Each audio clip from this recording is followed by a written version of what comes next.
মানুষ বলতেই অনেক কষ্ট, তাই না? কারো সুখ কপালে আছে, কারো নাই। কেউ আবার অনেক পেয়ে সুখী, কেউ আবার কিছু না পেয়েই শুকরগুজার করে। কারো অনেক আছে, তবুও মনে হয় কিছু নাই। আবার কেউ অল্পতেই খুশি। কত ধরনের মানুষ। প্রত্যেকটা মানুষের মাঝে কিছু না কিছু কষ্ট আল্লাহ দিয়েই রেখেছেন।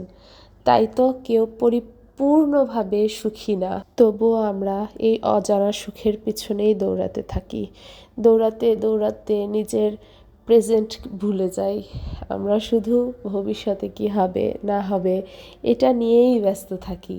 বর্তমানে যেখানে আছি, যেরকম অবস্থানে আছি, সেটাকেই যদি আমরা উপলব্ধি করি এবং শুকরিয়া আদায় করি, তাহলে এখান থেকেই আমাদের আত্মতৃপ্তি বাড়বে, আমাদের আত্মতৃপ্তি হবে।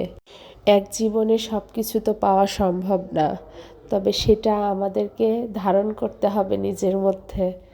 চেষ্টা করতে হবে আমরা স্বল্পতে যাতে হ্যাপি হই এবং সব মিলিয়ে যেখানে আছি সেখানেই আলহামদুলিল্লাহ বলি। আল্লাহ সকল মানুষকে হেদায়েত দান করুক এবং তিনিই উত্তম পরিকল্পনাকারী। কার ভাগ্যে কি আছে তিনিই তো বলতে পারেন। আমরা কি আর শুধু চেষ্টাটাই করতে পারি।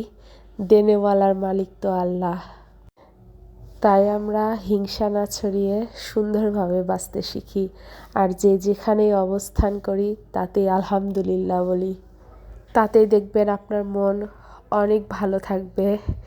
দিন শেষে আপনি অনেক শান্তি পাবেন, সব কাজ করে ভালো লাগবে এবং নিজের যে একটা আত্মতৃপ্তি সেটা অনেক মাত্রায় বেড়ে যাবে।